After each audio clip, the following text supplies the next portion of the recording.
Demora unos segunditos. Ahí estamos. Vamos a hacer más grande esto para que ustedes lo puedan ver y visualizar de mejor forma. Bueno, entonces ya dicho esto, vamos a dar inicio a nuestra sesión. Déjenme platicarles que si ustedes ven el videíto de la semana 9, donde nuestra respetable colega tiene a bien platicar acerca de lo que es básicamente los actos administrativos. Ella habla del servicio civil.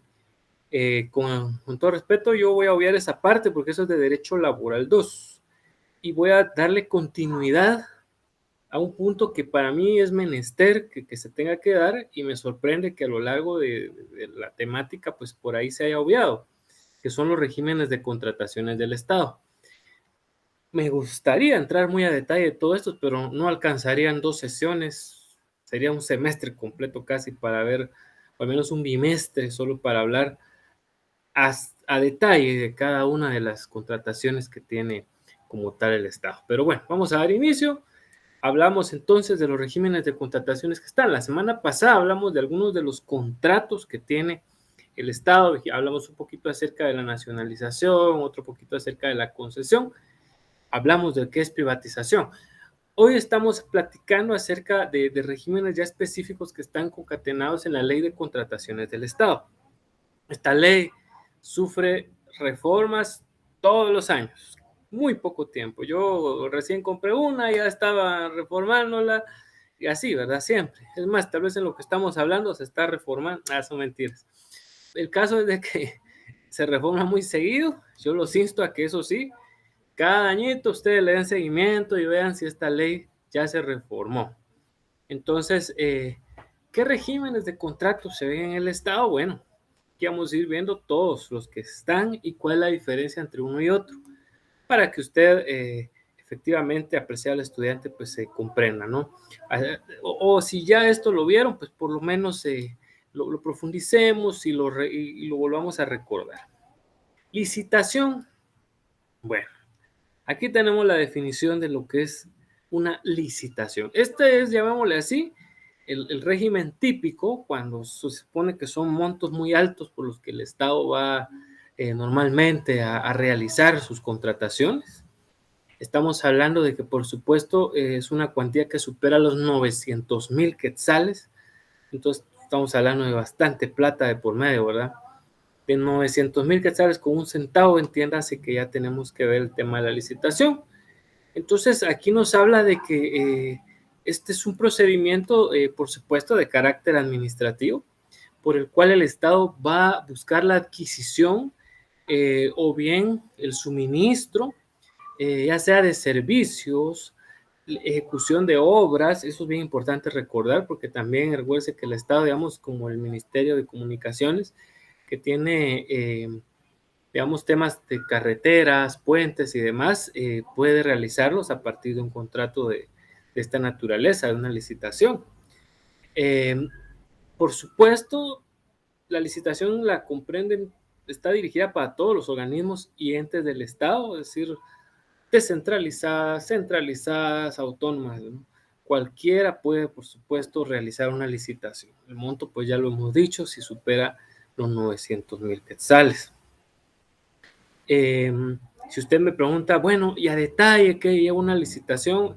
Muy poco les puedo decir yo ahorita en el poco tiempo que tenemos. Todo lo relacionado, digamos, a los procedimientos se empiezan a partir del artículo 18 de su Ley de Contrataciones del Estado. Ahí van a ver ustedes qué documentos lleva la licitación. Hasta el 23 es prácticamente que ustedes tienen que echarle un vistazo. Luego el 19 les va a hablar acerca de los requisitos. El 19 bis de cuándo hay modificaciones, porque pueden haber modificaciones a las bases de la licitación.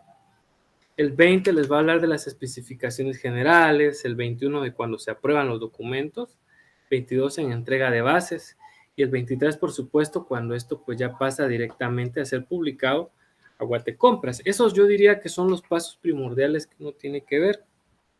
Por supuesto, ya en el mundo jurídico, debemos de decir que los abogados no entramos tan de lleno a esta parte. Nosotros lo que realmente vamos a ver cuando nos piden un dictamen sobre una licitación, cotización, una compra directa, etcétera, es que por supuesto se ajuste a los montos, que se respeten los plazos que están contemplados en la ley, ¿verdad? Los distintos dictámenes que piden, que normalmente siempre son tres, ¿verdad? Un dictamen técnico, ¿no? Un dictamen financiero, porque se nos va a decir si hay plata. Pero principalmente, y algo con lo que ustedes tienen que partir en todo expediente, que cuando vean una licitación, es que este es el número uno que se les quede, es que esté dentro de la planificación anual de compras de la institución del Estado. Si no se encuentra dentro de esa planificación, no, eso no puede pasar, ¿verdad?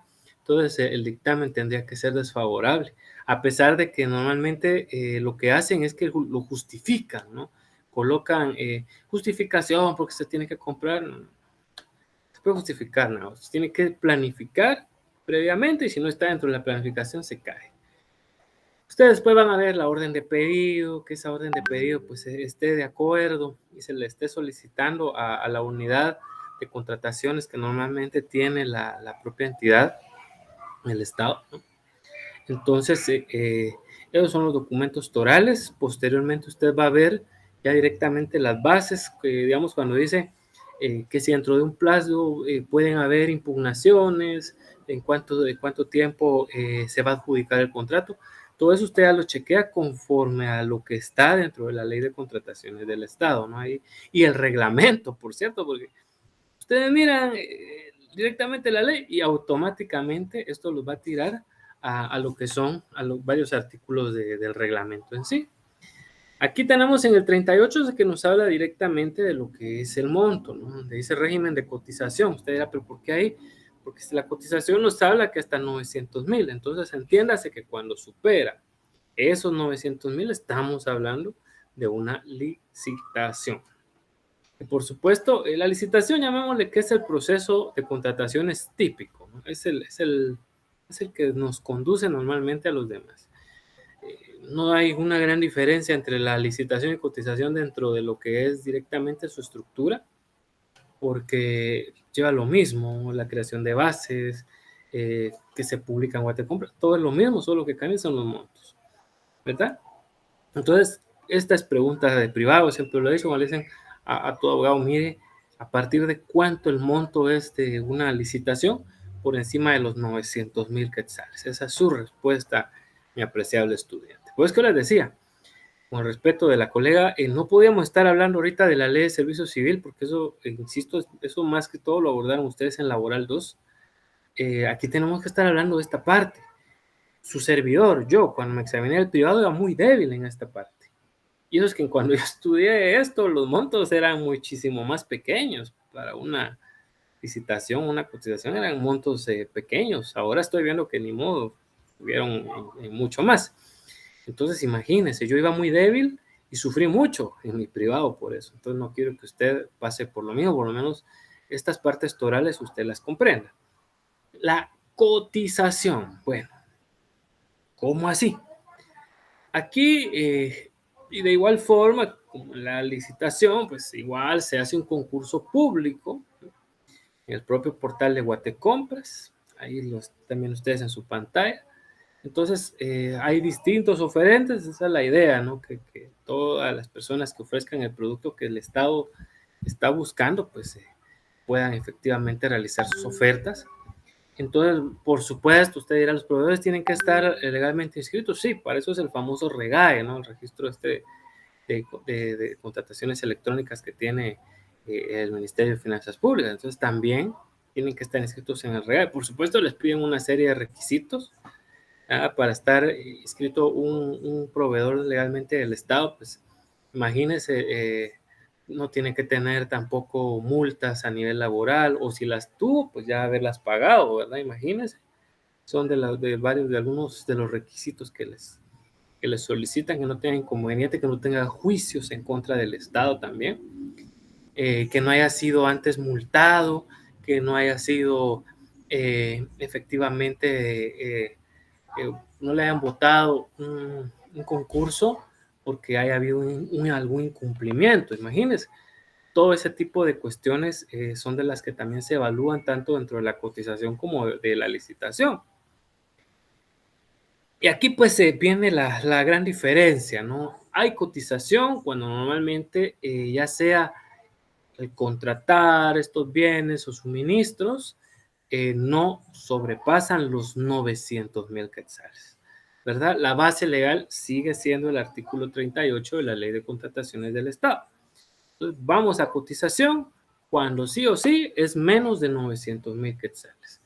Con que sea 900,000 quetzales con un centavo, usted ya sabe que entonces es licitación, ¿verdad? Entonces, aplica, llamémosle así, pues prácticamente ese tipo de reglas. Aunque prácticamente la licitación y la cotización prácticamente es el mismo en cuanto a la forma administrativa de cómo se lleva el procedimiento es idéntico. Eso es prácticamente. Lo que varía es que por supuesto son los montos. Hay licitación con más de 900,000, cotización con menos de 900,000. Ese es el límite, llamémosle así. De hecho, pues si ustedes ya le han echado un vistazo a su ley de contrataciones del Estado, se van a dar cuenta de que pues la misma ley dice, ¿no? Que las mismas reglas le aplican a una u otra. Se los quiero leer aquí en el artículo siempre el 38. Vean lo que dice. Cuando el precio de los bienes, de las obras, suministros o remuneración de los servicios no exceda de 900,000 quetzales y no sobrepase los siguientes montos de compra, contrataciones podrá hacerse de la cotización así, y por supuesto todo nos habla de 900,000, ¿no? El artículo 39 dice procedimiento de cotización.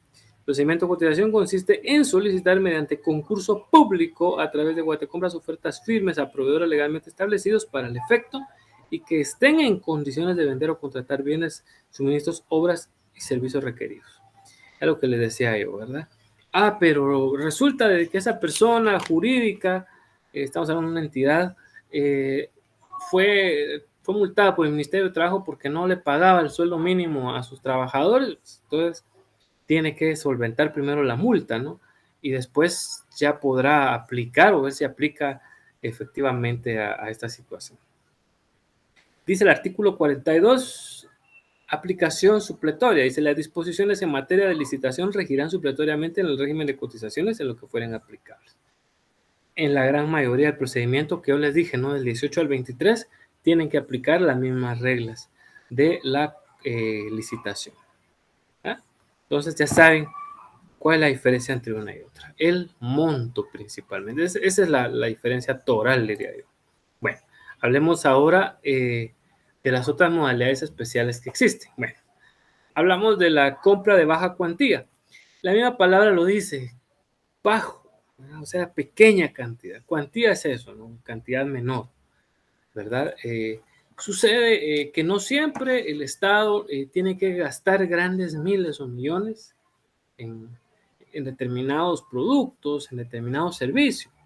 Entonces, para ello, pues se puede realizar una compra de baja cuantía y esta, por supuesto, no lleva todos los procedimientos, llamémosle así, complejos que tiene que darse en una licitación o una cotización, porque como es muy baja, pues se puede hacer de otra modalidad.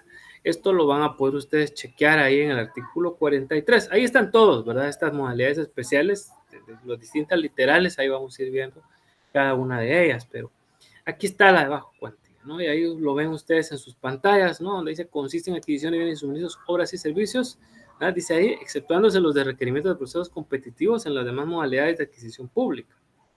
Sí, porque digamos, si estamos hablando de que es un arrendamiento o algo, no puede entrar en esta categoría, ¿no? El monto, por supuesto, para que se pueda hacer una compra de baja cuantía es de 25,000 quetzales, ahí está en la ley. Entonces resulta que surgió la necesidad, es importantísimo en este momento comprar una impresora que vale 15,000 quetzales para, no sé, el Ministerio del Medio Ambiente, se puede hacer por esta modalidad de baja cuantía. Por supuesto, hay algunos de ustedes dirán, pero se podrán estar así como que comprando impresoras bajo esta situación. No, no, no. Normativa eso ya no lo prohíbe, no se pueden simular, ¿verdad? Y por eso es que tomamos en consideración, dice lo que leímos antes, donde dice de los procesos competitivos y de las demás modalidades de adquisición pública. Ojo, porque si lo que se necesita realmente son 25 impresoras, obviamente no vamos a decir, vamos a hacer 25 compras de baja cuantía porque ahí la Contraloría General de Cuentas va a tener hallazgos y va a decir, no, ustedes están simulando. Lo que hicieron fue evitar irse a un concurso, ¿verdad? Y simularon 25 compras de baja cuantía, ¿no? Cuando en realidad ustedes realmente tuvieron que haber hecho un concurso porque necesitaban un número mayor. Entonces, la compra de baja cuantía también va a tener esa característica, ¿no? Que un producto es lo que más que usted puede comprar bajo esa situación, que no exceda de sus montos, o bueno, si son varios productos, dirán ustedes, digamos, hablemos de que son 5 impresoras de 5,000 quetzales, ¿verdad? Entonces todavía aplica dentro de, ¿verdad? Pero recuerden que el primer ejemplo le decía una de 16,000, porque era fotocopiadora, impresora y todo junto, plano. Entonces no pueden estar simulando esa cantidad de contratos. Luego, por supuesto, está la llamada compra directa. Al igual que en licitación y cotización, lo que nosotros tenemos que estar abriendo muy bien los ojos con la circunstancia de la compra directa es también por el tema de los montos. Ojo, ya vimos que baja cuantía, menos de 25,000 quetzales o hasta 25,000 quetzales. Cuando el monto supera los 25,000 quetzales con un centavo, pero es menor, ojo, a 90,000 quetzales, eso está en la literal B de este artículo 43, que seguramente pues ya lo han visto, y se pueden auxiliar ahí con el 26 y 27 del reglamento de la Ley de Contrataciones del Estado, ahí pueden tomar nota. Se puede también realizar compra directa, entonces no hay necesidad de sacar un concurso directamente a Guatecompras, por supuesto, ¿verdad? Sí se publica que se realizó compra directa, eso sí, usted tiene que hacer. Pero usted dirá, no sé, ¿cuál es la diferencia entonces? Sucede que la diferencia está en que el monto aquí es mayorcito y por supuesto al ser mayorcito, efectivamente se tiene que tener una justificación. El artículo 27 del reglamento nos dice alguna temática adicional respecto al tema de la compra directa. Vamos a leerlo, pues si ustedes tienen la ley a la mano y si no, pues solo anoten que el artículo 27 del reglamento es el que complementa. Ahí dice el 27, compra directa, dice, si cumplió el procedimiento descrito en la literal B, que es este que estamos hablando, el artículo 43 de la ley, no concurren interesados, la autoridad competente deberá prorrogar el plazo como mínimo un día hábil para recibir ofertas. Y al no presentar ninguna, deberá declarar concurso desierto y quedará facultada para iniciar. Ya me perdí, perdón.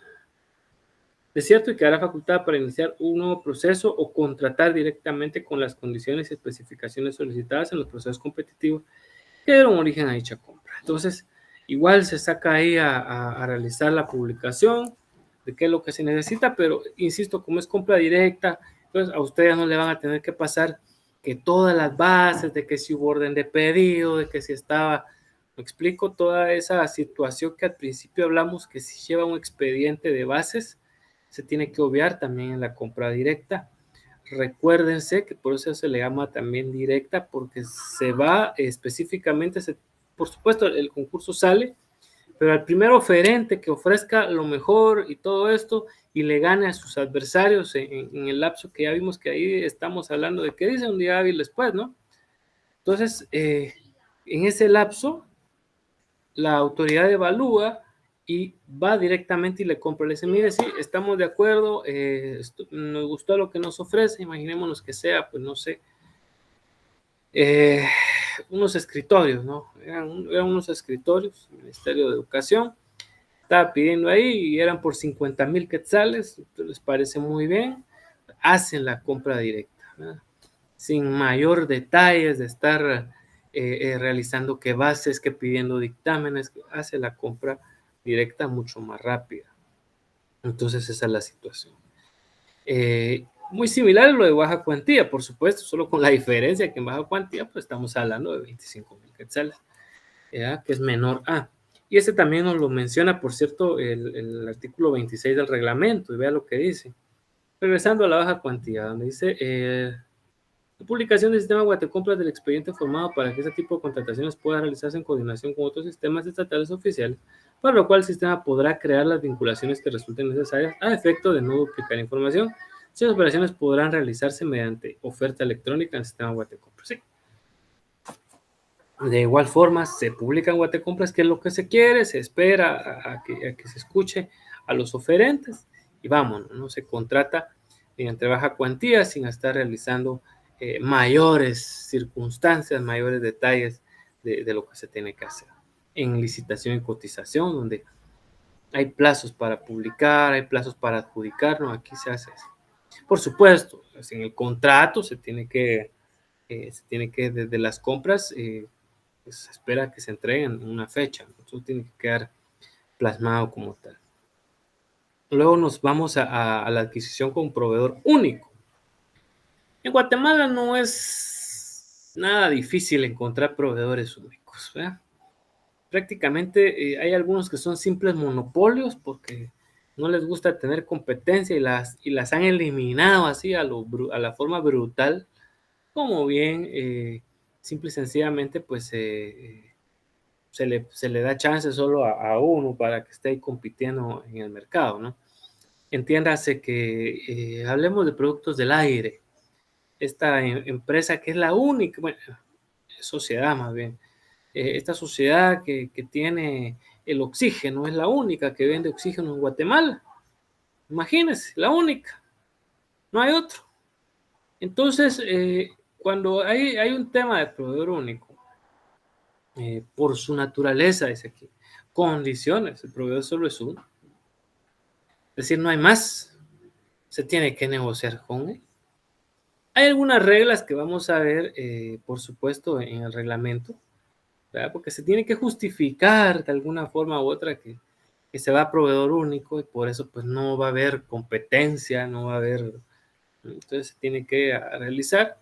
Otro proveedor único, imagínense si Guatemala va a comprar el azúcar, proveedor único. Disculpen. A menos que quieran traer azúcar, como en su momento recuerdo Alfonso Portillo, pues en su época de presidente, sí, cuando el azúcar le iban a subir, dijo, si sube el azúcar, viene el azúcar de México y viene más barata. Los azucareros ya no tocaron el azúcar, yo creo que para quienes se recuerdan de eso, saben que no les estoy mintiendo. Pero si ahorita quisiera, pues solo hay un proveedor, aunque se llame que Caña Real, que Don Justo Cabal, que no sé qué otra, que los girasoles, pues pertenece al mismo propietario, ¿no? Este ingenio azucarero es Fundazúcar, si no estoy mal, los dueños de. Entonces, es el proveedor único. Entonces, echémosle un vistazo a lo que nos habla el 43C, porque ¿qué hay que hacer cuando hay proveedor único? En la literal C. El 43 nos dice, vamos a ver.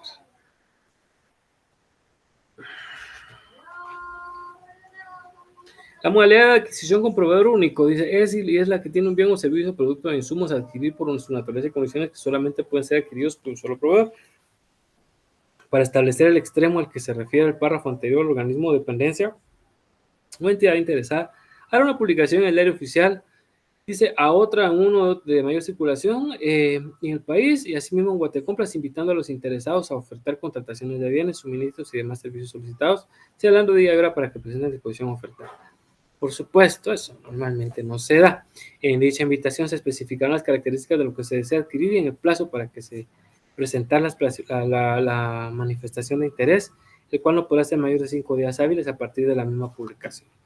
Pues se publica en ese lapso 5 días, dice, mira, se está buscando oxígeno, ¿quién nos quiere dar? Solo productos del aire levanta la mano. Ya sabe que solo nosotros tenemos oxígeno. Pasan esos 5 días y nos vamos directo a contratar con ellos. Si alguno de usted trabaja en temas de esto, aunque bueno, eso no es para economistas, ¿no? Son los economistas los que se saben más a detalle, ¿no? Pero usted ya lo conoce también, ¿no? Lo que tiene que hacer es entonces publicar ahí en el diario oficial, otro medio de circulación, en Guatecompras, qué es lo que se quiere y todo, aún a sabiendas de que el único proveedor sea Producto del Aire. Pues es que usted está trabajando en el Ministerio de Salud Pública y Asistencia Social, ¿no? Entonces, bajo esas circunstancias tiene que ocurrir exactamente lo mismo, ¿verdad? Así que ya lo sabe, ¿verdad? Vamos ahora a otro sistema, como lo es el de, vamos a ver, los arrendamientos. Bueno, hace algunos años atrás, si usted se da cuenta, los arrendamientos estaban exceptuados y tenían una propia disposición, bastaba con hacer el contrato de arrendamiento y ya. Como se prestaba a varios tipos de situaciones maliciosas y se seguirá prestando, pues se obviaron ahí y ahora resulta que el tema de arrendamientos pasa por procesos de cotización. ¿Y por qué? Porque los montos de arrendamientos en unos casos es una cantidad altísima, altísima. Es muy triste ver eso, que el Estado paga un dineral en arrendamientos. Por supuesto, obedecen a una línea de conveniencia, ¿no?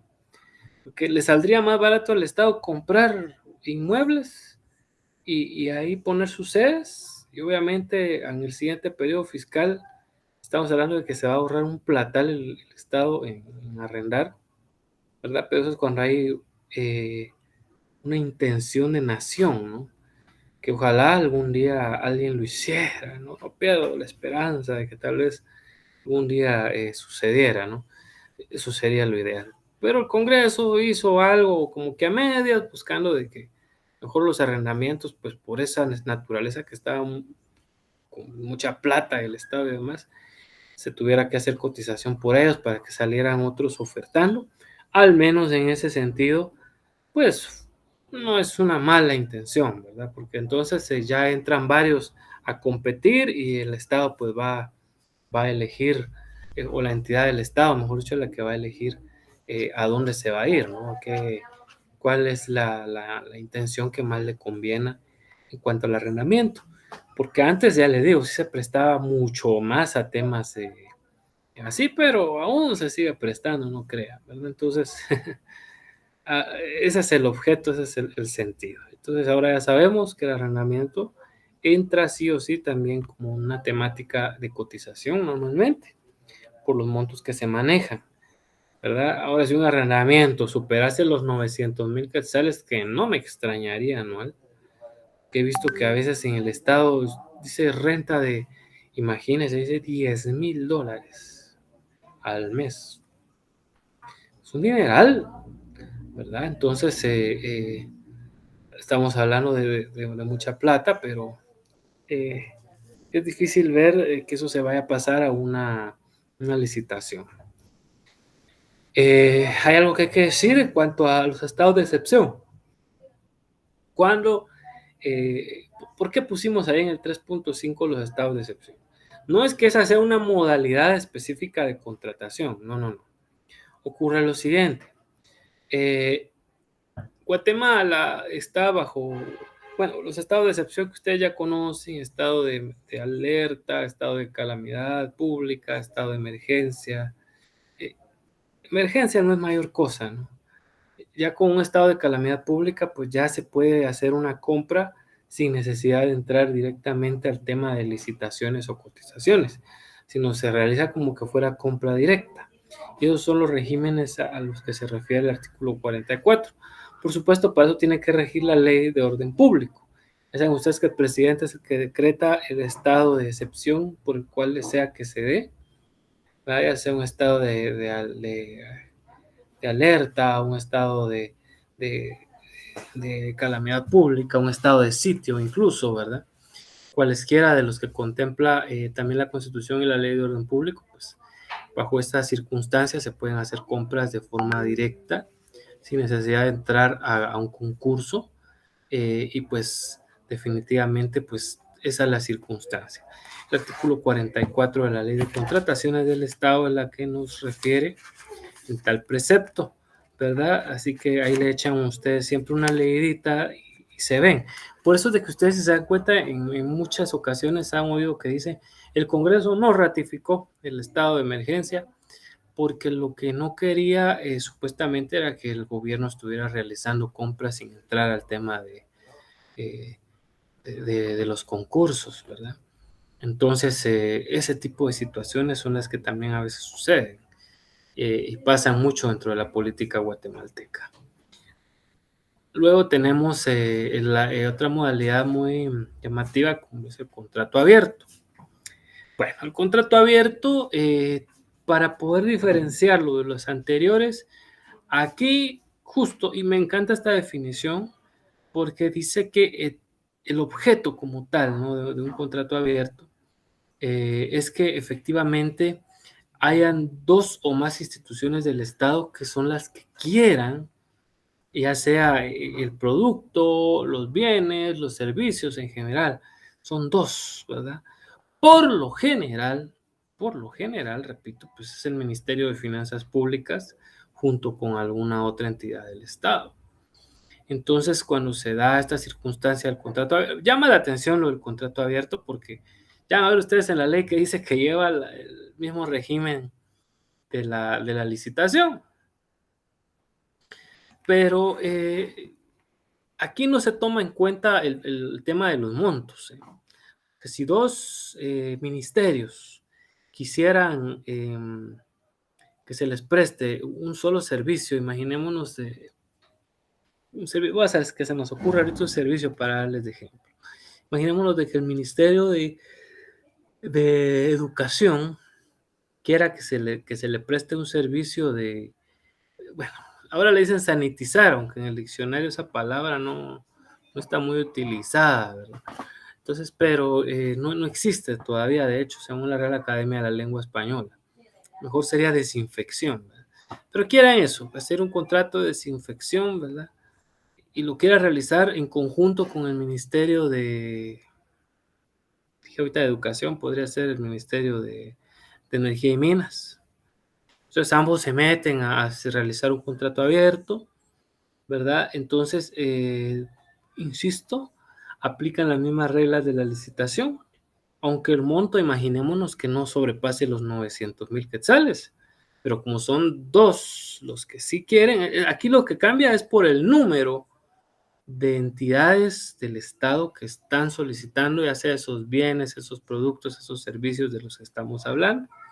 Esa es la gran diferencia, diría por ahí don Vicente Fernández, que en paz descanse, ¿no? Eso sí, hay algunas entidades del Estado que no necesariamente necesitan entrar a un sistema de un contrato abierto. Y lo vamos a leer ahorita quiénes son. El párrafo 1, que es bastante extenso, del 46, nos dice: contrato abierto, la modalidad de adquisición coordinada por el Ministerio de Finanzas Públicas a través de la Dirección General de Adquisiciones del Estado, con el objeto de seleccionar proveedores de bienes, suministros, servicios y de uso general y constante, dice. Esa es otra de las situaciones. Mire, constante, ¿no? De considerable demanda, oiga bien eso, previa calificación y adjudicación de los bienes de distintos rubros que hubieran convocado a concurso público. Rubros que se hubieran convocado a concurso público a solicitud de dos o más instituciones, ahí está lo que les decía, de las contempladas en el artículo 1. ¿Y cuáles son esas? Todas centralizadas y autónomas. A excepción, aquí está, ¿cuáles pueden pedir solito un contrato abierto? Dice, Ministerio de Salud Pública y Asistencia Social, Ministerio de Educación, bueno, hace rato lo mencionaba yo, Ministerio de Gobernación y el Instituto Guatemalteco de Seguridad Social, el IX, ¿verdad? Ellos pueden solicitar un contrato de esta naturaleza llamado así abierto, ¿no?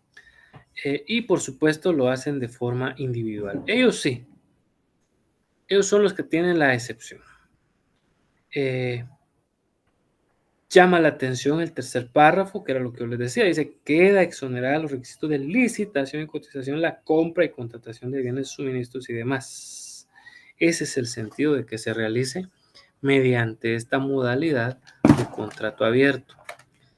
Entonces, ¿pero qué se tiene que probar? A ver, repito, dice que esos suministros, esos servicios sean constantes y de considerable demanda. Constantes y de considerable demanda. Imaginémonos algo que se necesita siempre en todos lados. Bueno, se me ocurre, imaginémonos que sea el servicio del Internet. Para realizar un tema ahora estamos hablando que eso es un suministro, ¿no? El Internet se ha vuelto casi que un servicio, bueno, y nosotros que estamos ahorita comunicándonos por esta vía electrónica,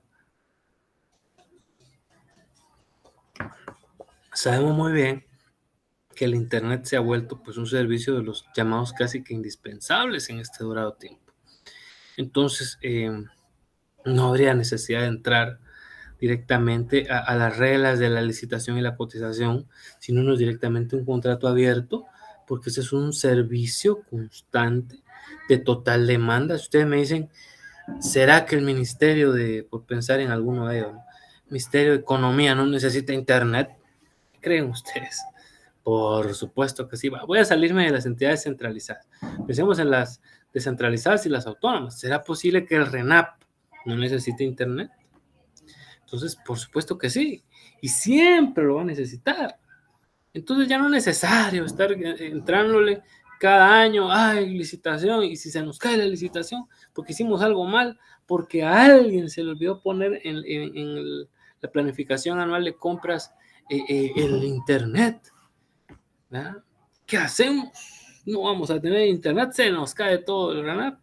Tranquilos, antes de interponer una acción de amparo para buscar un tema de contratación de emergencia, está la regla del contrato abierto, ¿verdad? Acuérdense que tiene que ser ese bien, ese servicio constante y de considerable demanda. Que alguien dijera, estamos hablando de, ay, no sé, pensemos ahorita, ese suministro de productos de aseo personal aquí en el ministerio. Podría ser constante, podría ser de considerable demanda, no obstante, la principal circunstancia de demanda es para el propio usuario. El usuario es el que normalmente pide y es al que se le debe, ¿no? Entonces, esta es la situación de este contrato. Bueno, para terminar de hablar de los regímenes de contrataciones, voy a hacer una breve reseña. Licitación, más de 900,000 quetzales. Ya vimos nosotros qué llevan las bases, qué requisitos del artículo 18 al 23. Ahí le pegan una leidita, está lo referente. La cotización es idéntica con la diferencia, por supuesto, de que el monto es el que cambia. Entro a cotizar cuando son menos de 900,000 quetzales. ¿Qué otros quedan como modalidades especiales? Bueno, la compra de baja cuantía. Ya sabemos que esto se puede hacer de una forma directa al propio que me está vendiendo las cosas, que por supuesto solamente es por una vez al año, no se puede estar realizando más situaciones de esta índole que tengan menos de 25,000 quetzales. Luego está la compra directa, que es muy similar a la compra de baja cuantía, pero aquí el monto es un poquito mayor. Aquí estamos hablando que es de entre 25,000 a 90,000 quetzales. Entonces es así como se da. La de adquisición con proveedor único, ya vimos nosotros que la gran diferencia es de que aquí pues solamente hay un proveedor, entonces se tiene que probar nada más durante 5 días hábiles de que se ofreció, de que si se levantó, se quiso hacer un concurso para ver, pero como no hay, entonces nos vamos directamente con el único proveedor. Ejemplo, Productos del Aire, Azúcar de Guatemala. Arrendamientos ya no son especiales, ya los arrendamientos entran como que son cotizaciones. Estado de excepción, ya dijimos, se puede obviar una licitación, una cotización si el Estado de Guatemala se encuentra en uno de los regímenes de estado de emergencia. Bueno, el estado de emergencia no, ese es el único que no, de ahí todos los demás, pues por supuesto que sí. Todos los estados de excepción, ¿verdad? Que están regidos en el artículo 44 de la Ley de Contrataciones del Estado y también, por supuesto, en la Constitución Política de la República de Guatemala, la Ley de Orden Público. El contrato abierto, que ya vimos que similar al anterior, solo que aquí es cuando dos entidades del Estado, recuérdense, son las que quieren ya sea contratar al mismo proveedor sobre los mismos servicios, lo que sea. ¿Y por qué? Porque tienen una situación de lo que se le llama un servicio constante de considerable demanda. Esa es la otra diferenciación. Entonces se hace un contrato abierto sin importar el monto, ¿verdad? De que, pero mira, eso cabría como que fuera cotización, sí, pero Lo siento, el producto es de mucha demanda y aquí que entremos una cotización que se puede caer y lo que sea, nos surge mejor hacerlo por contrato abierto. Entonces nos vamos por contrato abierto, solo justificamos esas dos situaciones, que el bien o el servicio sea constante y de considerable demanda. Acuérdese mi querida y querido estudiante. Bueno, dicho esto, hoy sí pasamos a hablar a los actos administrativos. Repito, no se sorprendan cuando ustedes vean la sesión número 9 en las microclases, que prácticamente esto de contrataciones del Estado no está, eso no se encuentra ahí. No está en ninguna de las clases grabadas, mis apreciables estudiantes. O sea que si alguien quiere, ahí le dicen a sus compañeros que se tienen que meter a ver la clase completa, ahí al tablón, ¿verdad? Van ahí a día 9 o sesión 9, la abren y pues ya saben que hablamos que por 45 minutos casi de los regímenes de contrataciones del Estado. Entonces, eso es básicamente en cuanto a esa temática que para mí es de suma importancia. No puedo entrar a detalle, insisto, por cada uno como quisiéramos, pero por lo menos las grandes generalidades de los regímenes de contratación, creo que fue bueno que las hayamos visto o repasado. Ahora hablemos de lo que es el acto administrativo. Esto es más simple, esto es más teoría. Lo anterior es pura práctica de ley, ¿no? El acto administrativo, bueno, pues, ¿qué es esto? Dice acá una definición que me gustó mucho, sacada de la página Estudiantes Pro Derecho, así se llama. Me gusta mucho esa definición que está aquí, más que todas que pude ver en cualquier lado, porque dice que es toda declaración unilateral. Ojo, ¿por qué decimos que es una declaración unilateral? Porque en un acto administrativo el Estado no anda consensuando con nadie. No anda consensuando con nadie. El Estado toma la voluntad y la va a externar a través de uno de sus actos. Así de sencillo. Por eso es que un acto administrativo es de carácter unilateral, recuerde, porque no lo anda consensuando con nadie. Además de ser unilateral, por supuesto, es de plena voluntad, ¿no? Por el que este órgano público dice que está actuando en todas sus facultades para realizar algún fin administrativo, va a producir efectos, por supuesto, de carácter legal, que pueden ser dirigidos a un público general o a determinadas personas, ¿no? Eso es, damas y caballeros, el acto administrativo, ¿ya? Entonces recordémonos, esta es la palabra clave cuando es unilateral, ya sabemos por qué. El Estado no anda consensuando de que si le pareció a fulanito o a un sutanito, vámonos. Así consideró y así resolvió, incluso el Estado, cuando le piden resoluciones, ¿no? Ahí está, eso es un acto administrativo, una resolución. Apreciables queridas y queridos estudiantes, es un acto administrativo. ¿Qué clases de actos administrativos hay? Bueno, hay distintas clasificaciones, de hecho. Estas dos son las que a mí más me gustan porque las tenemos bien separaditas. Unas que están destinadas por su naturaleza y otra que va básicamente enfocada a su contenido y a los efectos que realiza. Bueno, platiquemos primero de las que van enfocadas hacia la naturaleza. Bueno, son 5 actos administrativos los que podemos dar de ejemplo. ¿Cuáles son esos? Los ejecutivos. Los que hace un rato mencioné yo cuando decía, cuando hacen un puente, un paso a desnivel.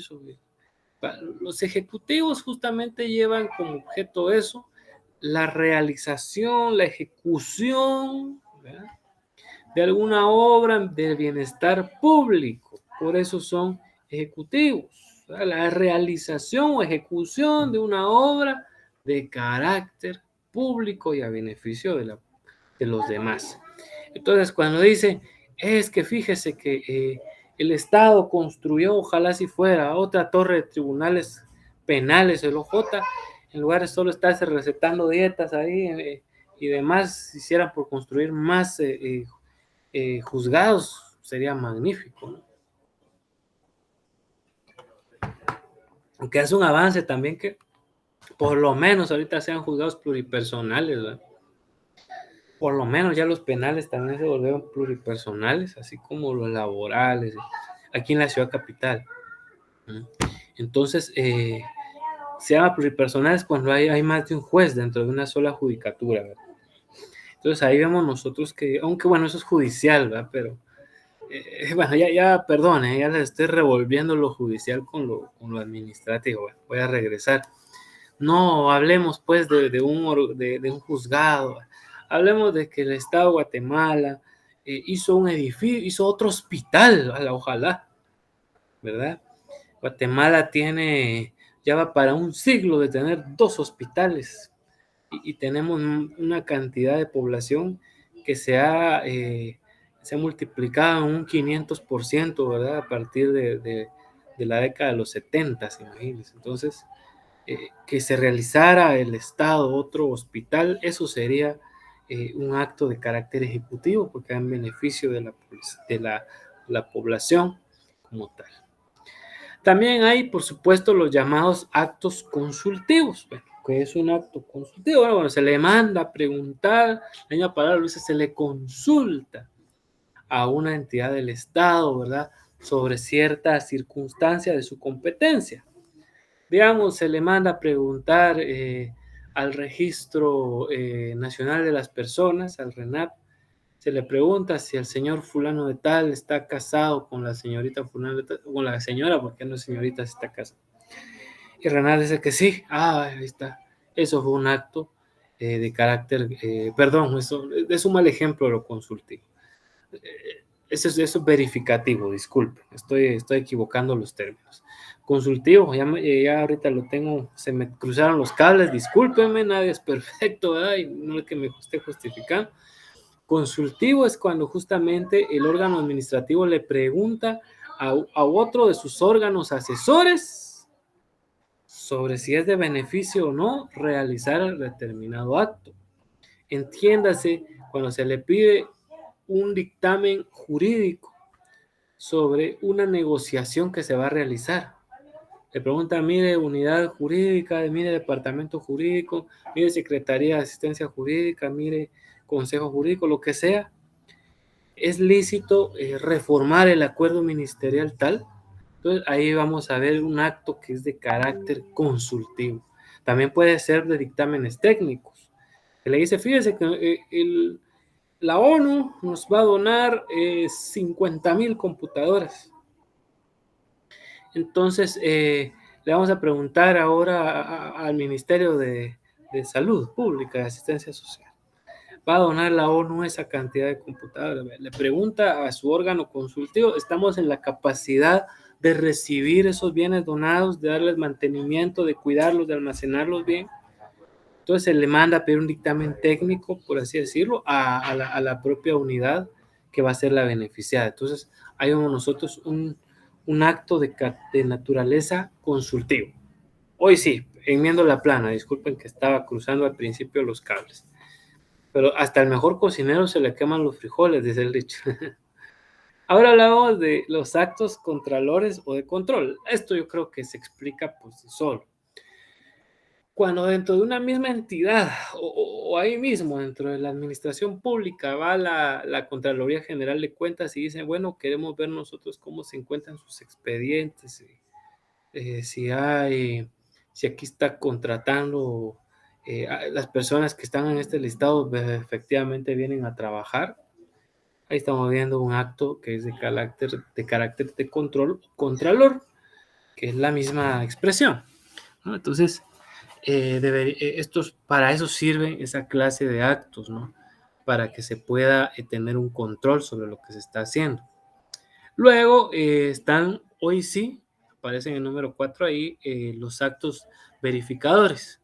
En el verificador, ahí sí, era como yo les daba el ejemplo hace un rato, ¿no? Como cuando le estamos pidiendo, imagínense, el Ministerio Público le está diciendo a RENAP, mire, señor RENAP, queremos saber si el señor fulano de tal está casado con la señora fulana de tal. El RENAP dice sí, sí lo está. Eso fue un acto de verificación, ¿verdad? Ya se pudieron ustedes dar cuenta en qué sentido obedece esa naturaleza de ese acto.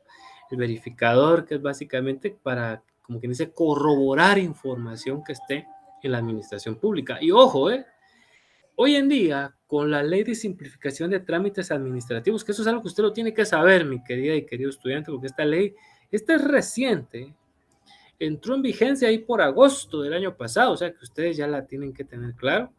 Y el artículo 14, oigan bien este artículo, porque a mí ese ha sido uno de los que más me ha llamado la atención de esta ley. Dice que ninguna entidad, estamos, bueno, por supuesto centralizada, entiéndase, ministerios y secretarías de la presidencia. Ojalá las entidades descentralizadas y las autónomas puedan ir tomando en cuenta lo que dice esta ley de simplificación de trámites administrativos. Ojalá, pero mientras tanto, pues todavía solamente es para las entidades centralizadas.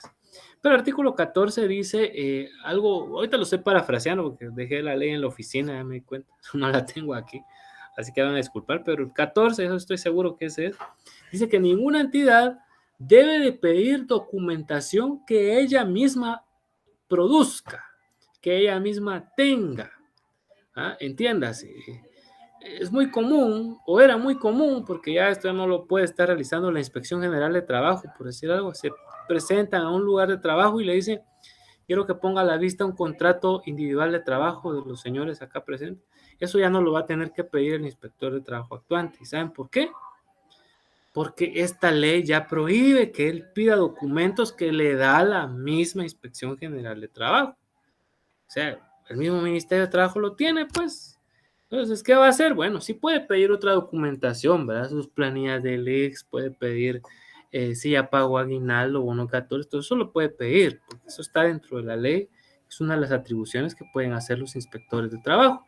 Si alguna o alguno de ustedes es inspector, tome en cuenta lo que le estoy diciendo, no son inventos, lo dice la ley. Entonces ya no va a poder estar pidiendo el contrato individual de trabajo porque recuérdese que eso queda en los registros electrónicos. Ahora bien, óigame bien si hay algún inspector de trabajo que me está oyendo. Si usted viene y solicita a la Dirección General de Trabajo, específicamente creo que es ¿cómo es que se llama? El registro de contratos electrónicos, creo que así se llama esa unidad. Y si ustedes le piden a ellos y ellos le dicen, fíjese que no está inscrito el contrato ahí sí lo pueden sancionar ustedes por no tener legalmente registrado ese contrato individual de trabajo. Ahí sí lo pueden sancionar, ¿verdad? Porque efectivamente no se cumplió. Bueno, no ustedes, ¿verdad? Pero el inspector ya le dice al delegado que él ya puede sancionar porque no se cumplió, en este caso, con esa situación. Entonces ya lo sabe, ¿verdad? Digamos, esto va a ser como, ahora me paso a otro ministerio, imaginémonos en gobernación, ¿verdad? Ya no va a pedir, las personas que limpian antecedentes policíacos, tenían que llevar antes los antecedentes policíacos ahí, los penales, bueno, otra serie de documentos para poder hacer, esos no son tan complicados de limpiar, ¿verdad? Como los penales que sí hay que pedir audiencia. Pero bueno, entonces, esos antecedentes policíacos ya no los va a pedir la Policía Nacional Civil en este caso, porque ella misma es la que produce esos antecedentes, me explico. Gracias a esta ley de simplificación de trámites administrativos, una ley coherente. Yo les decía, ojalá que RENAP abarcara esa ley, pero no lo va a hacer, siento yo, porque cuando nosotros casamos, y ahora hablo de notariado, tenemos que adjuntar certificación de partida de nacimiento, certificación de los dos contrayentes, la copia del DPI. Ya no tendríamos que adjuntar eso, sino solo dar la información y ya tendría que verificar directamente, ¿no? Si efectivamente aparece que esas personas, pero ojalá algún día lo hagan, economizaría tiempo y demás con todo eso. Entonces, damas y caballeros, pues ya saben.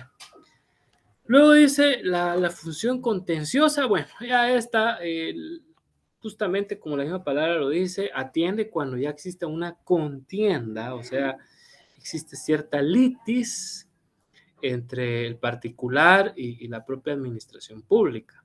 Pues, ¿cómo así? Eso es típico en los contratos administrativos, ¿no? Hay una cláusula donde dice, las partes tratarán de llevar todo por la vía conciliatoria y en su defecto, una vez agotada la vía administrativa conciliatoria, irán al Tribunal de lo Contencioso Administrativo a dirimir, ¿verdad? El inconveniente. Entonces, ahí sí ya lo está diciendo. Mira lo interesante. Entonces, ya hay contienda, ya se judicializa también, ¿verdad? Entonces, es increíble, aunque estamos hablando de que ya se judicializó, es un acto administrativo que provocó la contienda, ¿no? Y muchas veces es el propio Estado el que pues como tal, realiza esta clase de situaciones, ¿no? Entonces, ya lo sabe usted, para eso está la ley de lo contencioso administrativo, ¿no? Que también ya nos habla de esta clase de situaciones. Bueno, luego dice, atendiendo ahora al contenido y efecto. Bueno, aquí tenemos que hay actos imperativos, aquellos que normalmente dan prohibiciones, ¿no? Que le dice, usted no haga tal cosa, así le dice al particular, ¿verdad? Usted no puede, no debe de hacerlo, ¿verdad? Eso es un acto imperativo que realiza la administración pública, ¿verdad? Entonces, imagínense cuando está un tema de imagínense que alguien quiera poner ahí un polígono, hacer mucha bulla y pide la licencia municipal. Dice la municipalidad, no, no. Usted tiene prohibido poder colocar aquí un bar, poder colocar aquí esto, porque hay una escuela cerca, hay un hospital, entonces está prohibido. Eso no lo puede hacer aquí. Es un acto imperativo.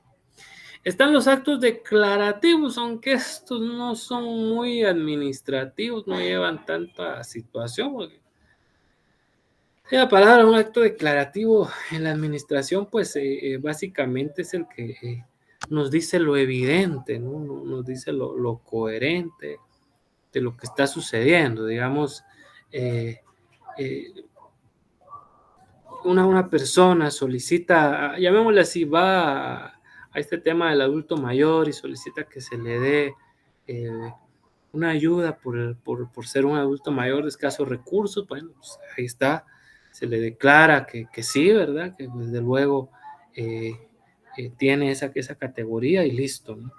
Entonces esos son los actos de naturaleza declarativos, cuando se le declara que tiene efectivamente el tema de un derecho, ¿verdad? Que pues la persona pueda ejercitar.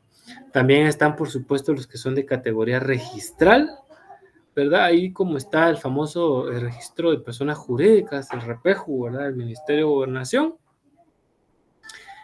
Usted quiere ir a inscribir ahí a una persona jurídica, no estamos hablando de personas mercantiles, acuérdese, pero bueno, también lo que hace el registro mercantil es un acto de categoría registral, ¿no? Cuando, mire, vengo a registrar aquí una sociedad en comandita simple, muy bien, pues donde está la escritura, el testimonio de la escritura constitutiva, etcétera, empiezan ahí a verificar toda la documentación, ¿no?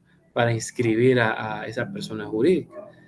Lo que hace el mismo RENAP, ¿no? Que es un registro, vengo a inscribir a mi hijo, muy bien, entonces le pide ahí la documentación, cuando nació, etcétera, el DPI del papá, de la mamá y listo, ¿verdad? Luego están, por supuesto, los actos específicamente de requerimiento. Bueno, la diferencia muchas veces entre lo declarativo y lo de requerimiento es de que, por supuesto, lo de requerimiento tiene que ser pedido por las partes.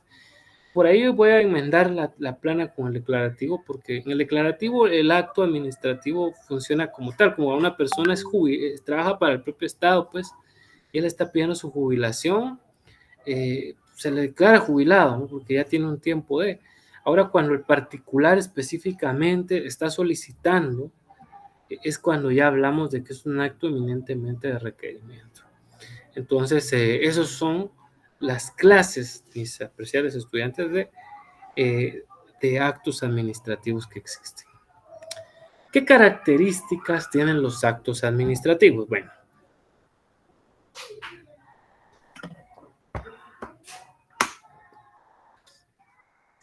son efectivamente 6 las que aparecen en su pantalla. Posiblemente en otra doctrina ustedes vean que hayan más o hayan menos. Esta es la que es la más utilizada, llamémosle así, porque tiene la mayor circunstancia llamémosle así, de claridad al momento de caracterizar a los actos como tal. ¿Y cuáles son esas características? Bueno, todo acto se presume, mis apreciables estudiantes, que es legítimo, dice. Es legal. Está revestido, perdone, de juridicidad. Eso es la primera característica. Desde luego, un acto administrativo no puede hacerse en ausencia de la ley, en ausencia del derecho, ¿verdad? Entonces, se presume que si se está realizando este acto administrativo, porque es así, entonces es la primera característica. La segunda es la ejecutoriedad, es decir, que exista posibilidad de llevarse a cabo, ¿verdad? Esa es la característica del acto administrativo. Digamos, como una persona que decía, mire, yo quiero que se me declare casado con un caballo, con una yegua. Eso no es posible, ¿verdad? Eso no se puede. Lo siento, señor, pero no se puede hacer. ¿Y por qué no? Si la legislación guatemalteca dice que el matrimonio es una institución social por la que un hombre y una mujer, no un hombre con un caballo, un hombre con una yegua, no se puede realizar, ese no se puede ejecutar. Entonces, no, ese no es un acto administrativo, olvídese, no lo podemos realizar. Luego, la otra circunstancia es de que, ojo, los actos administrativos pueden caber en ellos la revocabilidad. Normalmente cuando hay alguna solicitud, cuando hay alguna circunstancia, alguna declaración que está realizando la autoridad administrativa, esta puede ser susceptible de ser revocable, ¿verdad? Revocable porque tiene una autoridad superior o reconsiderable cuando es la propia autoridad superior la que ya ha decidido. Entonces, eso es directamente apreciables estudiantes cuando decimos de que el acto como tal tiene la característica de que puede ser revocado. Luego, muy importante es de que el acto administrativo es irretroactivo. ¿Qué sabemos de la irretroactividad? Que al igual que la ley, ¿no? Dice que la ley no tiene efectos retroactivos salvo en materia penal, ¿verdad? Y cuando ésta favorezca al imputado. Bueno, así dice la Constitución, el 15, si no me falla la memoria, o el 17, por ahí estamos. Igual pasa con los actos administrativos, no pueden tener efectos hacia el pasado. Una vez, no voy a decir dónde, vi yo por ahí, querían celebrar un contrato administrativo 2 años después de que ya se había arrendado ese inmueble para que se pagara. Uf, no puede ser. Eso es imposible e ilegal, ¿verdad? Estaba revestido de tantas cosas malas por procedimientos que se hicieron mal. Y decía entonces la persona, ay, entonces yo qué puedo hacer para que me pague. Vaya, si siquiera la vía judicial, pero sin contrato, a ver qué juzgado le va a decir que sí. ¿Eh? Imagínense. Entonces, mucho ojo, ¿no? Mucho ojo. Ningún acto administrativo va con efectos hacia el pasado. Todos tienen que ser con efectos a futuro, ¿verdad? Nunca hacia el pasado. Otra característica es que cada acto de esta naturaleza va revestida la decisión administrativa. Obvio que sí, ¿verdad? Ya se decidió, ya se dijo que sí, que se va a realizar, hay una decisión administrativa. Luego dice que hay un sometimiento al derecho administrativo, por supuesto. Esto es muy obvio. Si se realiza un acto administrativo es porque hay derecho administrativo, y eso no lo vamos a explicar, ¿verdad? Es muy lógico. Luego, estas fueron las características. Dice, ¿cómo son? Ahora, ¿qué elementos tiene? No confundan, por favor, a los elementos con las características. Si usted, hay quienes me conocen, dice las características del licenciado Mota es que es alto, que tiene barba, qué sé yo, ¿verdad? Son mis características. ¿Qué elementos tengo yo? Que tengo 2 ojos, 2 manos, ¿verdad? Eso ya es distinto, se dan cuenta. Los elementos son circunstancias intrínsecas que van efectivamente a explicarnos de qué se compone un acto como tal. ¿Qué está compuesto? No no qué similitudes o qué cosas lo individualizan, qué es lo que lo integra. Esos son los elementos. Entonces, para que usted logre diferenciar eso, ¿verdad? ¿Qué integra? No es lo mismo decir a qué se parece o qué tiene para distinguirlo. No, no es lo mismo, ¿verdad? Si le dicen a usted qué tiene, qué características tiene Guatemala, por decirle algo. Vean esta diferencia.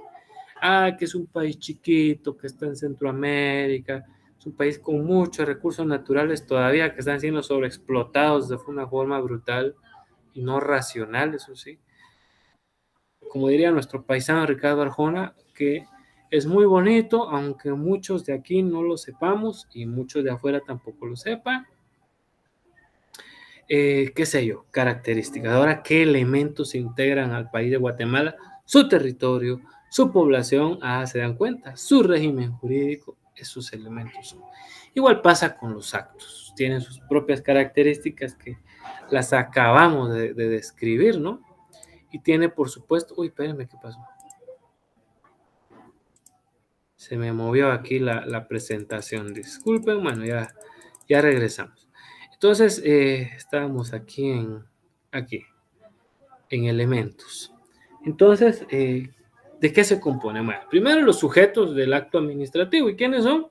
Normalmente es, por supuesto, alguien del Estado, entiéndase, entidad centralizada, un ministerio, una secretaría, descentralizada, el INTECAP, la SAT, el IRTRA, etcétera. El IRTRA no, perdón. Eh, eh, estos que mencioné, autónomos, bueno, la USAC, puede ser el IX, el RENAP, la CDAG, etcétera. Entonces, ellos son uno de los sujetos que están, por supuesto, en los actos administrativos. B es la voluntad manifiesta, es decir, dentro de un acto administrativo siempre va a manifestar la voluntad del ente administrativo como tal, a través de una resolución normalmente, ¿no? A través de un acuerdo ministerial podría ser, a partir de, bueno, qué sé yo, algún otro cuerpo normativo que haya, una circular, una orden general, etcétera, ¿no? Hay una voluntad manifiesta. La motivación, o sea, ¿qué generó que se realizara dicho acto administrativo? Esa es la motivación. ¿Por qué se está realizando este acto administrativo que se está llevando a cabo, ¿no? ¿Por qué? Entonces, eso siempre tiene que existir el por qué. El objeto, ¿verdad? Por supuesto, el objeto nos va a venir a decir, básicamente, mire, nuevamente el objeto y la finalidad cuando estamos hablando fuera del derecho administrativo, estas dos cosas son sinónimos, ¿eh? Hay que admitirlo. Yo mismo cuando estudiaba derecho administrativo, así como ustedes, decía, bueno, ahorita voy a mostrar la diferencia entre objeto y finalidad, pero ya se van a dar cuenta ustedes de que fuera del ámbito de derecho administrativo son sinónimos. Aquí están separados. Porque decimos que el objeto, ya dijimos, la motivación es por qué se está realizando. El objeto es porque nos está describiendo cuáles son las circunstancias que necesitamos. Entonces, y la finalidad, ¿qué pretendemos llevar al final? ¿Cuál es el beneficio total? Entonces, voy a dar ahorita el ejemplo. Un contrato administrativo, cuando justamente un ministerio, imaginémonos un ministerio que no he mencionado, podría ser el Ministerio de la Defensa. Imagínense que el Ministerio de la Defensa está queriendo contratar a un personal 029. El sujeto, ¿quiénes son? El ministerio, que es la entidad nominadora, y aquí el profesional. ¿Sí? Ellos son los sujetos. La voluntad manifiesta va a ser el contrato de contratación como tal. La motivación, los motivos, porque el Ministerio de la Defensa necesita asesores legales. Esa es la motivación. El objeto va a ser el contrato es el vehículo, es el objeto, ¿sí? Usted dirá, pero no dijo que la voluntad manifiesta. Sí, esa es la que va dentro del contrato, cuando se firma, cuando se externa. El objeto es el instrumento, pues.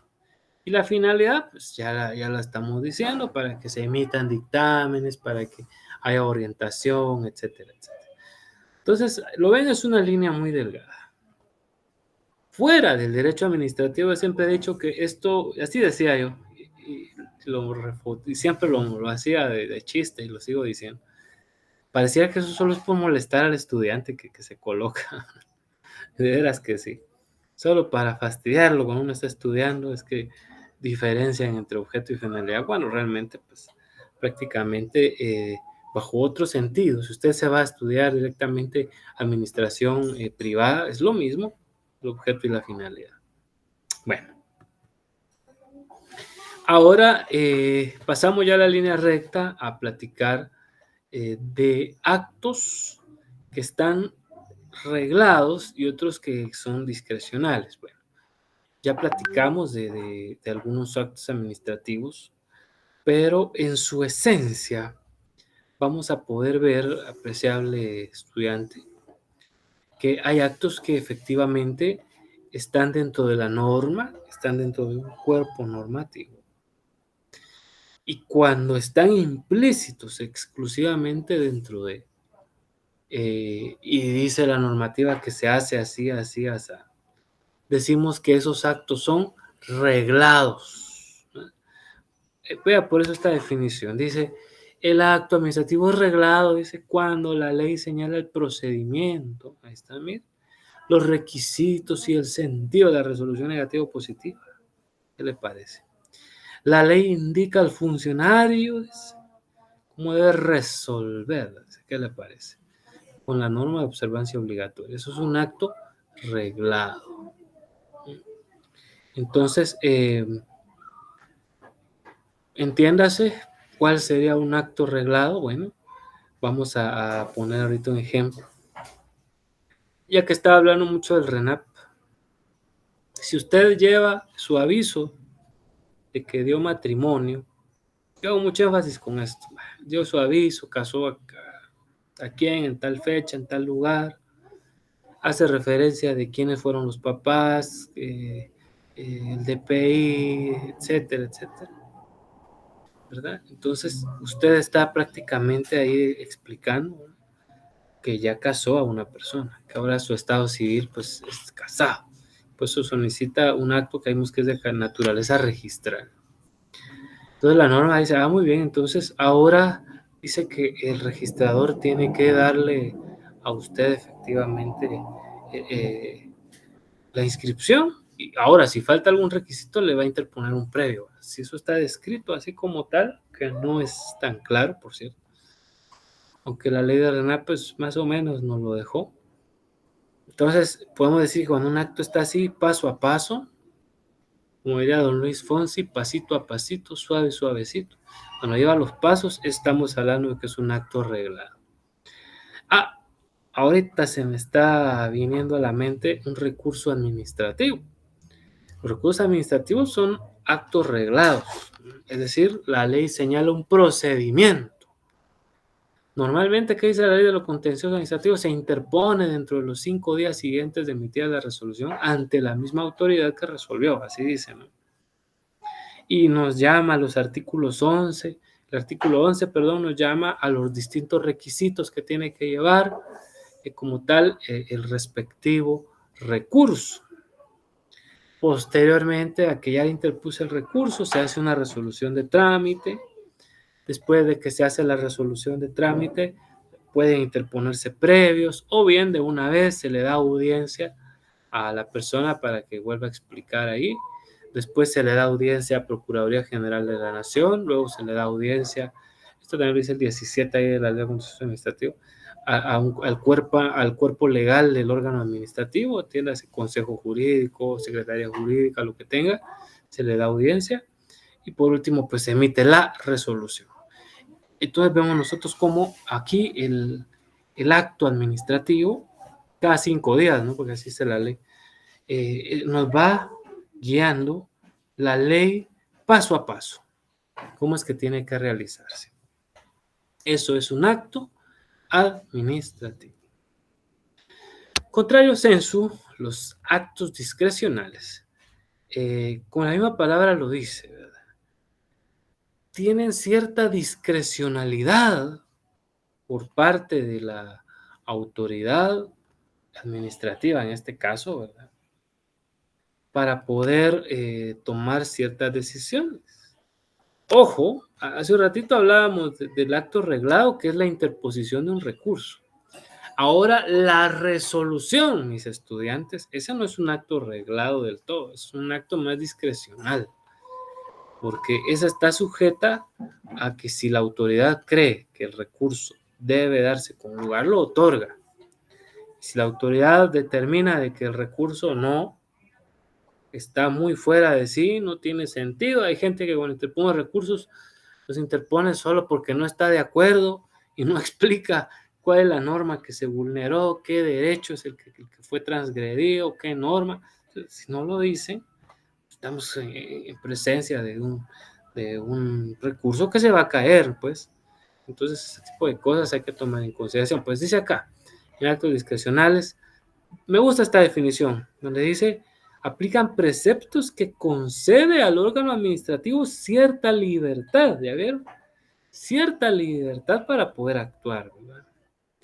Eso sí, naturalmente siempre hay parámetros legales, porque dice la Constitución Política de la República, ahí por el 153 o 154, que ningún funcionario público es superior a la ley. Ningún funcionario público. Cuando viene un ministro y emite un acuerdo ministerial, imagínense que dijera, pensando ahorita en un ministerio, el Ministerio de Ambiente y Recursos Naturales dijera, mire, por el acuerdo ministerial, por ser el Día de la Tierra que ya se acerca, ¿no? El 22 de abril, todos nuestros empleados públicos irán a sembrar un árbol. Qué linda iniciativa, ¿no? Un acto discrecional. Mandó, sé que hay gente que dice, yo no soy granjero, yo no soy... Charadas son esas. Destruimos una cantidad de árboles en nuestra vida que ojalá plantáramos por lo menos uno. Y por ahí es el dicho, que la gente útil que necesita el planeta es aquella que por lo menos para ser útil haya sembrado un árbol, tener un hijo y escribir un libro. Ustedes, si Dios lo permite, van a ser de esos, ¿no? Porque vaya, espero que nada más les falte sembrar el árbol, porque después van a tener, hay quienes ya tienen hijos. Si ya sembraron árboles, excelente. Escribir el libro va a ser su tesis, ¿no? Si no lo han escrito aún, pues su tesis va a ser su primer libro. Entonces ya está en esa categoría de la gente útil y que necesita el planeta. Pero sembremos un árbol, ojalá que sí. Entonces, ese sería un acto discrecional. Que era, ay, pero qué abusivo el ministro. Es abusivo ir a sembrar un árbol. Entonces, pero es una idea nada más, es un acto discrecional. Es un acto discrecional. Cuando un ministro dice, fíjese que tal día, imagínese un ministro dijera, el Ministerio de Energía y Minas estará abierto hasta el martes santo y otros van a estar abiertos hasta el miércoles santo. Es un acto discrecional. Él fue quien tomó la determinación de decir hasta qué fecha va a estar abierto ese ministerio, ¿verdad? Entonces, eso, damas y caballeros, es lo que llamamos acto discrecional. Bueno, hablamos ahora de los hechos administrativos. Siempre hay una diferencia entre hecho y acto. Aquí, en materia legal, por supuesto, vamos a ver que principalmente los actos ya son declaraciones puras del órgano administrativo, mientras que los hechos no necesariamente. Normalmente los hechos, como bien dice aquí en la exposición que ustedes tienen enfrente, son acontecimientos que a veces ni siquiera producen efectos, ¿verdad?, para que se realice un acto jurídico. A veces sí pueden ser determinantes, ojo, pero otras veces no. Entonces, pueden o no, dice, por eso ahí, producir efectos, ¿verdad? Ojo, esta definición de enciclopedia jurídica me llama la atención porque nos pone en una situación donde nos dice cuándo un hecho administrativo se puede convertir en acto administrativo. Fíjense. Pero en el caso, dice, de producirse efectos, es la voluntad expresa del órgano administrativo. Pero si se expresa voluntariamente esa intención, ¿eh? Se vuelve acto administrativo. ¿Cómo así? Voy a darles un ejemplo. Va. Imaginemos, ahí lo dice, dictámenes técnicos y jurídicos. Imaginémonos de que dentro del Ministerio de el MAGA, de Agronomía, Ganadería y Alimentación, eh, están ellos con la bulla de que el MAGA va a distribuir fertilizantes. Vaya, va a distribuir fertilizantes. Pero pide un dictamen técnico donde le dice, mire, ese fertilizante que estamos dando ahí, que queremos dar a los campesinos de allá de Petén, es bueno para el pH del suelo. Manifiesta el ingeniero agrónomo, no. Ese fertilizante es para tierras altas. Allá no va a servir. ¿Eh? Eso no, ahí no va a servir, no va a funcionar. Entonces viene y en lugar de dar ve aquí cuál es la diferencia, pues cuando esto se volvió un acto administrativo. Entonces ya va a hacer la entrega de fertilizantes, pero de pronto dice, ya hasta se los había ofrecido a los campesinos de allá del Petén, abrió la boca además antes de tiempo el ministro, que tener mucho cuidado cuando uno habla antes de que le pidan su opinión y demás. Entonces, ¿y ahora qué hago? No se los dé a ellos, pero ahora se los voy a dar. No, no, espérese, mejor eso démoselos allá a los del altiplano y digámosles que en 6 meses les conseguimos a ellos, porque ese por el pH no está bien. Entonces él viene y dice, bueno, si bien es cierto, el artículo 3 de la ley de lo contencioso administrativo dice que no deben de tomarse, pero atendiendo al pH de los suelos, porque eso es lo que tendría que hacer una entidad administrativa, justificarse bajo otros factores intrínsecos, aunque por supuesto el dictamen le orientó, sin poner claro de que este fue el que se deniega la entrega de fertilizantes y se aplaza por otro tiempo hasta que venga el más adecuado por las características del suelo. Entonces vemos nosotros ahí cómo entonces el hecho administrativo se convirtió en acto cuando ya expresó su voluntad, en este caso la autoridad. Ahora, si la autoridad no los había ofrecido antes, fíjese bien, no los había ofrecido. Y ahora que le dicen, mire señor, no, ese pH no es bueno para los suelos de allá de Petén. Entonces dice, va, entonces no. Entonces ya no se los doy. Magnífico. ¿Ya los había ofrecido? No. Mis respetos para usted, señor ministro, porque no abrió la boca antes de tiempo. Nunca se exteriorizó, nunca pasó al público, se quedó como un mero hecho administrativo. ¿Me explico? Un mero hecho administrativo. Porque no produjo ningún efecto de su voluntad hacia los demás. Se quedó todo dentro del acto, ¿verdad? Dentro del órgano administrativo, perdón. Entonces, eso es la diferencia entre hecho y acto, ¿sí? ¿Se dan cuenta? El acto exterioriza, como ya vimos, tiene efectos jurídicos y los hechos no necesariamente. No necesariamente. Esto, imagínense, el único efecto es que no les van a dar ahorita fertilizante a ellos, pero porque no es para el suelo. Eso sería. Y terminamos hablando de la inacción administrativa. Esto es muy simple, ¿no? Cuando hay acción administrativa, perdón, cuando el ente, el órgano administrativo como tal, pues no resuelve, se quedó sin hacer nada, ¿verdad? El particular, con base a su derecho de petición, hace alguna gestión y mire que en la administración pública a veces dicen, es que tenemos 30 días, pero no desde que le hicieron la petición, sino desde que no. Son 30 días a partir de la petición, y eso ya lo ha dicho la Corte de Constitucionalidad en reiterada jurisprudencia.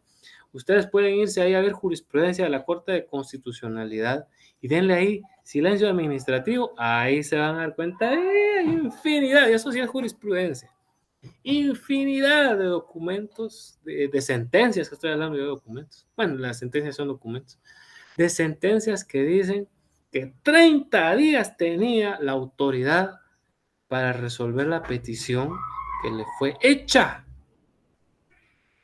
No son 30 días a partir de que pasó a la secretaría o 30 días a partir de que consultó el cuerpo jurídico. No, son 30 días desde la petición, y por eso cuando se plantea una acción de amparo, ¿verdad? Por un silencio administrativo, ¿ya? Porque ese es el efecto, ¿no? de la inacción administrativa, es el silencio administrativo. La autoridad no dice nada, se quedó sin hacer y decir nada. Ya llevamos 40 días y nada, ¿verdad? Y es más, yo creo que ni van a responder a nada. Entonces, yo puedo dejarlo así, o bien puedo venir e interponer mi acción de amparo, que bueno, es caro, ¿no? Interponer un amparo sale caro de algún, para que ese órgano me responda. Entonces, normalmente siempre se ganan por los famosos silencios administrativos, siempre se ganan esos amparos. Entonces viene la CC y le dice, se le ordena a la autoridad bajo apercibimiento de certificar lo conducente a un juzgado de lo penal para que haya, o al Ministerio Público para lo que tenga lugar, ¿verdad? Por el delito de desobediencia, a veces son así explícitos, ¿verdad? Entonces, para que resuelva la solicitud o la petición realizada por fulana o fulano de tal. Entonces, ese es el efecto, mis queridas y queridos estudiantes, de la inacción, el silencio administrativo, ¿verdad? Que ya vimos nosotros que pues se le puede poner un stop a partir de la interposición de una acción de amparo. No le van a decir nunca recurso de amparo, el amparo no es un recurso. Y aquí lo están viendo ustedes. En un silencio administrativo es un recurso, ¿no? ¿Y cuál es la impugnación? Vea que no. Entonces no es un recurso. No le esté diciendo recurso al amparo. Yo no voy a procesar constitucional, me encanta el derecho constitucional, pero tómenlo en cuenta, no es un recurso la acción de amparo. Por supuesto está cuál es la garantía violada, cuál es el acto reclamado, me diría ahí. Recuerden que eso es lo que lleva al amparo siempre. Por supuesto, no es otra cosa que la violación al derecho de petición, ¿verdad?, que tiene toda persona, todo habitante de la República. Así es el artículo 28 de la Constitución Política de la República de Guatemala. Y bien, mis apreciables estudiantes, pues hemos llegado, mejor dicho, ya al final de nuestra clase. Yo les estoy agradeciendo por su atención. Y bueno, vuelvo a decirles que tomen en cuenta algo. ¿Cuál es ese algo? Esta